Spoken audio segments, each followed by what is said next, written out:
글로벌 방산 시장에서 단지 성능 하나만 놓고 봤을 때 가장 우수한 자주포는 사실 독일제 PZH-2000이죠. 하지만 이 PZH-2000과 우리 K9A2의 성능 차이는 겨우 종이 한 장 차이입니다. 우리나라는 현재 세계 최강의 세계 유일의 무인형 자주포인 K9A3를 개발하고 있습니다. K9A2는요 2023년부터 2027년까지 체계 개발을 완료하고 2028년부터 2034년까지 기존 K9 차대에 신형 포탑을 탑재하는 형태로 K9A2를 개량할 계획임이 결정됩니다. 참고로 여러분, K9A2까지는 개량 사업이에요. 이 K9A3 자주포 사업은요 기동 차대까지 완전히 새롭게 양산하는 완전한 신규 사업입니다. 그러니까 말이 K9A3 자주포지요, 사실상 기존 K9과 완전히 다른 신형 자주포가 추가 생산되는 것에 해당합니다. 그렇다면 이 K9A3가 왜 889대나 필요할까요?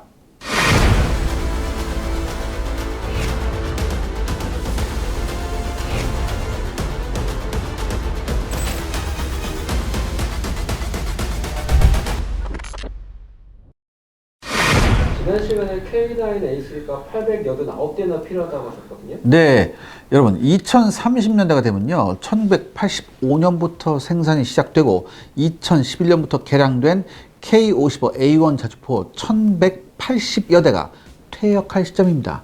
그래서 이 모두를 교체할 필요성이 있어요. 그럼 여기서 생각해 봐야죠. 자주포 숫자가 1180여 대에서 889대로 줄었어요. 하지만 여러분들, 이 K55A1의 사격 속도가요 분당 최대 4발이에요. 이것과 비교해 K9A3는요 추가적인 개량을 통해서 분당 10발 이상의 사격 속도를 확보할 계획입니다. 사거리 역시 58구경장 포신 덕분에 약 3배 정도로 늘어납니다. 그러니까 배치 대수가 889대로 줄어도 화력은 오히려 크게 향상될 예정이죠.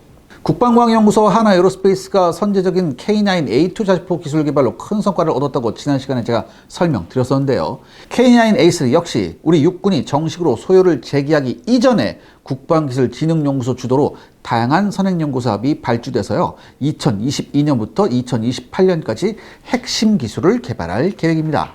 그 핵심 기술이 무엇인가요? 네, 현재 진행 중인 K9A3 기반 기술 사업을 보면요 초장사정 사거리 증대 사업이 2022년부터 2027년 사이에 진행되고요, 본 사업을 통해 현대 위아가 58구경장 155mm 곡사포 체계를 개발하고 있습니다.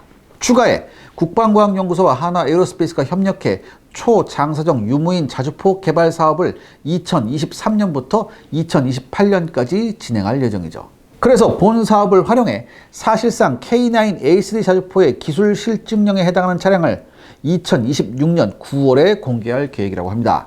또한 K9 자주포는요 포스코가 개발한 고강도 강철을 사용하고 있습니다. 그런데 K9A2와 K9A3 자주포의 중량이 증가됨에 따라 다시금 포스코를 통해 자주포용 초고강도 강철을 개발함으로써 전투 중량을 줄이는 경량화 장갑 판재 개발 사업이 2023년부터 2026년까지 진행될 계획입니다. 이 K9 자주포에는요 포스코가 1994년에 개발한 MIL 12560H 장갑판이 사용되고 있어요. 이 장갑판의 강도는요 브리넬 경도 기준으로 한 360HB 수준인데, 여러분들 브리넬 경도란 게 뭐냐, 재료 표면에 강철 구슬을 놓고요 일정한 힘을 가해서 누르고 이때 생기는 오목한 자국의 크기를 힘으로 나눈 값입니다. 즉 재료가 단단할수록 경도 값이 커지는 거죠. 이 360HB 정도면요 14.5mm 중기관 총탄의 완벽한 방어가 가능하다고 합니다. 본 장갑판은 K9 자주포 외에 K2 흑표 전차와 터키의 알타이 전차, 인도에서 생산되는 K9 마지라까지도 사용되고 있습니다. 그런데 국방과학연구소는요 앞서 2021년에 울트라 하이 하드니스라고 하는 초고경도 장갑 판재와 하이 하드니스라고 하는 고경도 장갑 판재를 개발하는데 성공했다고 발표했습니다. 여기서 고경도 하이 하드니스 장갑의 경도는요 477에서 534HB 사이고요, 이 초고경도 그러니까 울트라 장갑은요 570HB 이상을 가진다고 합니다. 그러니까 20mm 기관포탄 방어가 가능한 수준이에요. 하지만 여기서 생각해 봐야 할 것이 있습니다. 경도가 높을수록, 그러니까 단단할수록 고속으로 날아온 철갑탄이나 파편에 대한 방어력이 향상되는 건 맞습니다. 그런데요 고속으로 날아온 철갑탄이 높은 경도를 가진 장갑판과 충돌하면 양자 모두 경도가 높기 때문에 견디지 못하고 파괴돼요. 그래서 경도가 높을수록 철갑탄과 같은 운동 에너지탄에 대한 방어력이 높아지긴 하지만 이와 반대로 경도가 지나치게 높아지면 충격에 견디는 힘을 의미하는 인장 강도가 약해지기 때문에 균열이 발생하거나 장갑판이 통째로 뜯겨나갈 수 있습니다. 따라서 전 세계적으로 높은 경도와 함께 적절한 인장 강도를 가진 초고경도 및 고경도 강철을 개발한 국가는요, 손에 꼽을 정도예요. 솔직히 우리나라도 얼마 전까지는 이걸 해외에서 수입했습니다. 다행히 국방과학연구소가 초고경도 강과 고경도 강 개발에 성공함에 따라 포스코가 이 기술 데이터를 활용함과 동시에 자주포에 맞는 고경도 특수강 개발을 시작했습니다. 특히 여러분들 이 자주포의 경우는요, 사격 시에 엄청난 반동이 발생하잖아요. 그래서 이 반동을 강철이 견딜 수 있어야 합니다. 그런데 여러분들 경도가 높을수록 높은 충격에 견딜 수 있는 인장 강도는 반대로 약해집니다. 따라서 우수한 경도와 인장 강도라는 두 마리의 토끼를 잡기 위한 기술 개발이 진행되고 있죠. 그럼 포스코가 자주포용 고경도 특수강을 개발하면 얼마나 경량화가 가능할까요? 이를 정량적으로 표현하기는 어렵지만 대략적으로 고경도 강철을 사용함과 동시에 최적 설계를 도입할 경우 기존 K9용 MIL 12560H 장갑판과 비교해 약 10에서 20% 정도의 중량 감소가 가능할 것으로 예측되고 있습니다. 이 K9 자주포에는 이 강철이 지금 약 한 20톤 정도 사용되고 있거든요. 그러니까 이론적으로 2에서 4톤 정도 경량화가 가능함을 의미합니다. 사실 이건 굉장한 기술 혁신에 해당합니다. 그래도 가장 핵심은 무인화 아닌가요? 네, 현형 K9 자주포 포대는요, 한 대의 K77 사격지휘 차량과 6대의 K9 자주포로 구성되어 있습니다. 한 개의 K9 자주포 포대에 두세 대의 K10 탄약 운반차가 배치되죠. 이와 비교해 K9A3 자주포 포대는 K77 사격 지휘 차량을 대체해 K11A1 지휘 차량 2대가 새롭게 배치됩니다. K9A3 유무인 자주포 6대 외에 K10 탄약 운반차 역시 무인화될 계획이죠. K9A3 자주포 포대의 운영 개념을 보면요, 주둔지에서 출발해서 작전 지역 주변의 포대 전술 진지까지는 한 명의 승조원이 탑승해 K9A3 자주포를 직접 운영합니다. K9A3 자주포는 나름 자율주행이 가능하고요, K11A1 지휘 차량을 쫓아서 주행하는 능력도 있지만 안전사고 예방 및 이동 중에 적에게 공격을 당해도 피해를 최소화시킬 수 있도록 K9A3에 한 명의 승조원이 탑승하는 개념이 도입되었다고 합니다. K9A3 포대가 작전 지역 주변, 즉 포대 전술 진지에 도착하면요, K9A3에 탑승했던 승조원이 나와서 K11A1 지휘 차량으로 이동해 탑승합니다. 그리고 최소 2km 이상의 거리 차이를 두고 원격으로 무인화된 자주포를 조정하게 되죠. K11A1 지휘 차량 한 대는요, 기본적으로 3대의 K9A3를 통제할 수 있습니다. K11A1은 은폐된 수풀이나 기타 엄폐호에 숨어 있고요, K9A3 자주포만 노출된 상태로 사격을 실시하게 되죠. 이렇게 운영할 경우 설사 적군의 대포병 사격 등에 노출되어도 승조원만큼은 완벽히 생존할 수 있기 때문입니다. 그러니까 여러분들, 이 러시아 우크라이나 전쟁의 실전 경험이 이러한 기술의 중요성을 보여주고 있죠. 러시아 우크라이나 전쟁을 통해서 자폭 드론이 핵심 무기로 등장함에 따라 양국의 포병은 수풀에 숨어 있다가 포격이 필요할 시에만 노출하고요, 포격이 끝나면 수풀로 도망치는 작전을 반복하고 있습니다. 하지만 양군 모두가 대량의 드론을 운영하고 있어서 자폭 드론 공격을 받는 경우가 많은데요, 당연히 자주포가 무인화되면 최소한 인명피해만큼은 예방할 수 있게 되죠. 무인화를 위해 새롭게 개발된 기술도 있을 텐데요. 네, K9A3 자주포는요, 무인 운영을 위해서 전방 카메라, 지형 지물의 형태와 거리를 파악하는 라이다, 그러니까 라이다라는 건 뭐냐면 이거 레이저 레이더라는 뜻이에요. 그 다음에 무선 통신 장비를 갖추고 있습니다. 또한 자율 운전 프로그램을 활용해서 주변 지형을 읽으면서 독자 주행도 가능하죠. 이어서 K9A3와 K10 무인형 탄약 운반차가 스스로 도킹을 해서 탄약을 자동 보급하는 기술도 향후 개발될 계획입니다. 그러면 여기서 당연히 해야 될 질문이 있습니다. 뭘까요? K11A1 지휘차와 K9A3 사이의 무선 통신이 방해되면 어떻게 될까요? 이 무선 통신 방해 문제에 대응해서요, K11A1 지휘차와 K9A3 사이에는요, 최신 주파수 도약 기술과 함께 DS, 즉 대역 확산 통신 기술을 사용해 적의 전파 재밍에 대응할 계획이라고 합니다. K9 A3 자주포는요, 운전자가 있을 시에는 시속 40에서 60km 속도로 기동이 가능하고요. 무인으로 운영할 시에는 포장도로에서는 시속 25km, 야지에서는 시속 10km 수준의 속도로 이동하는 것이 개발 목표라고 합니다. 그러니까 이 수많은 상황하고 기술적 문제에 대응해서요, K9 A3 자주포는요, 한 명의 승조원으로 조종과 사격 모두가 가능하도록 개발할 계획이기도 합니다. 그런데 컨퍼런스 당시에 한 참가자가 국방과학연구소 관계자한테 이렇게 질문했어요. K9 A3 자주포에는 항상 한 명의 운용자가 할당되므로 이들이 K11A1 지휘차에 탑승해 원격으로 운영할 필요가 없이 항상 K9 A3 자주포에 탑승한 것이 합리적이지 않은가? 그러니까 이 질문의 요지가 뭐겠습니까? 자주포 역시 기계이기 때문에 항상 고장이 발생할 수 있고 고장 등의 원인으로 차량이 정지되면 적군한테 자칫 노획될 수 있다. 이런 우려를 전한 거예요. 여기에 대해 답변에 나선 국가형 개발자는요, 이렇게 얘기합니다. 육군이 사격 시에 완전 무인 운영을 요구했기에 그렇게 개발했다. 그럼 육군의 선택이 잘못된 것일까요?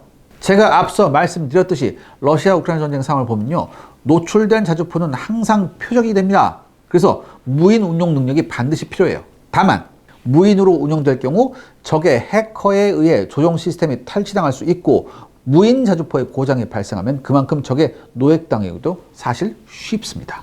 그럼 어떻게 해결해야 할까요? 이 문제에 대응해 국가형 개발자는요, 안전장치로 KCMVP 암호 시스템과 비상소고 시스템을 사용할 계획이라고 밝혔습니다. 여기서 KCMVP는요, 코리아 크립토그래픽 모듈 발리데이션 프로그램, 그러니까 한국형 암호 모듈 검증 제도의 약칭이에요. 그러니까 이게 뭐냐면 적의 해킹에 대응할 수 있는 암호화 체계의 성능을 규정하고 있고요.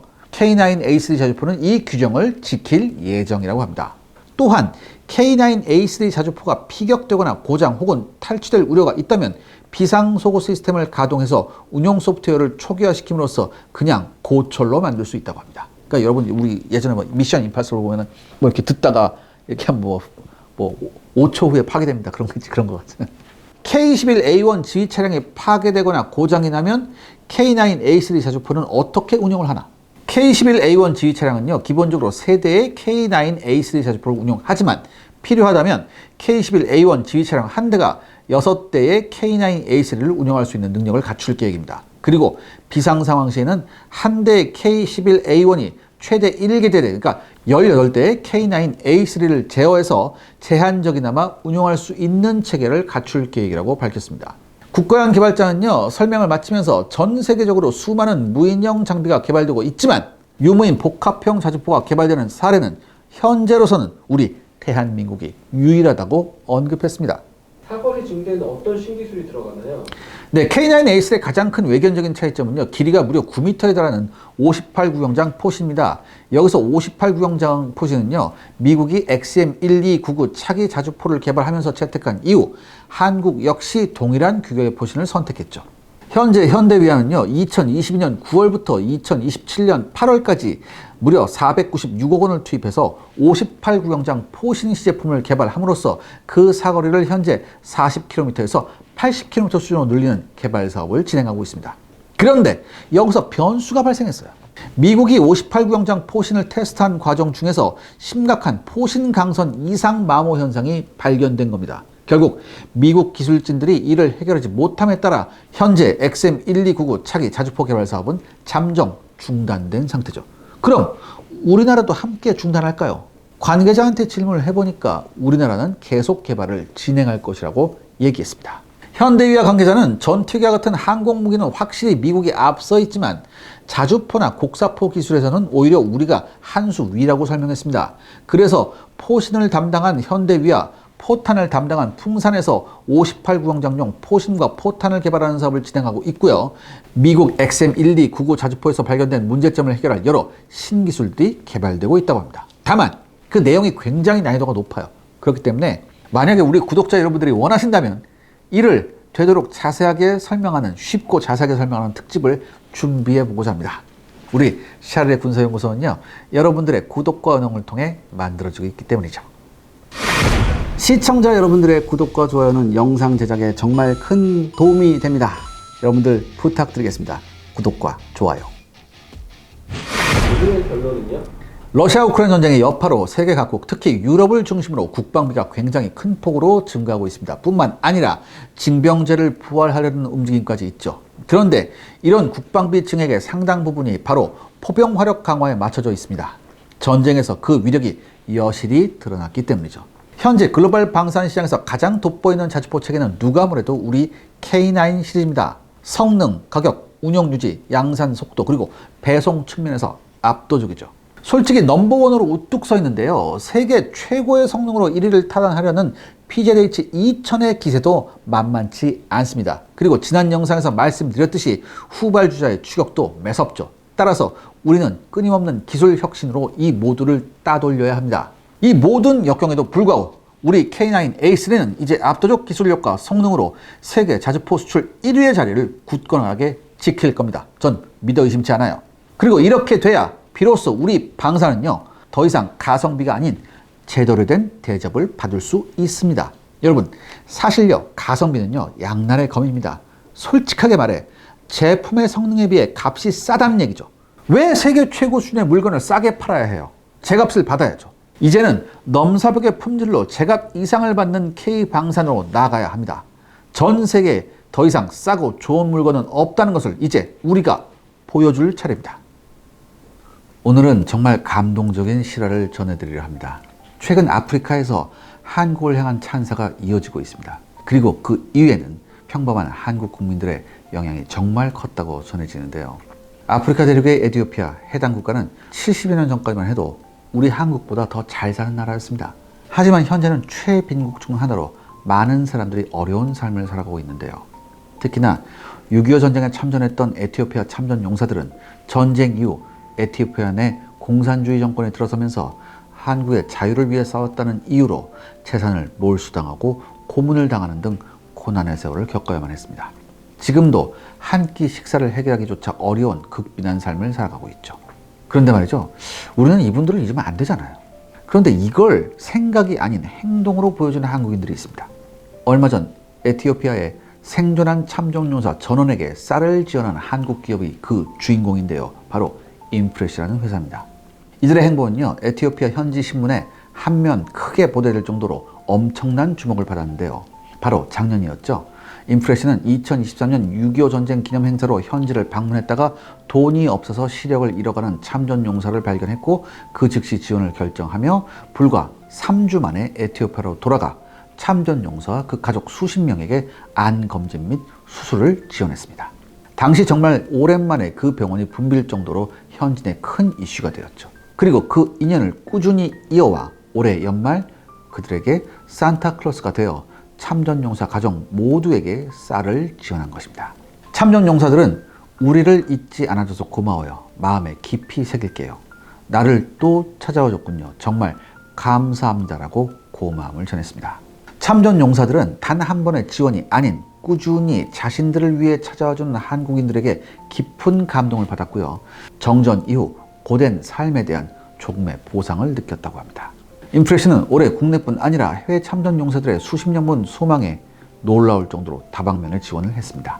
그리고 그 모든 걸 기업명이 아닌 한국인들의 이름으로 전하고 있습니다.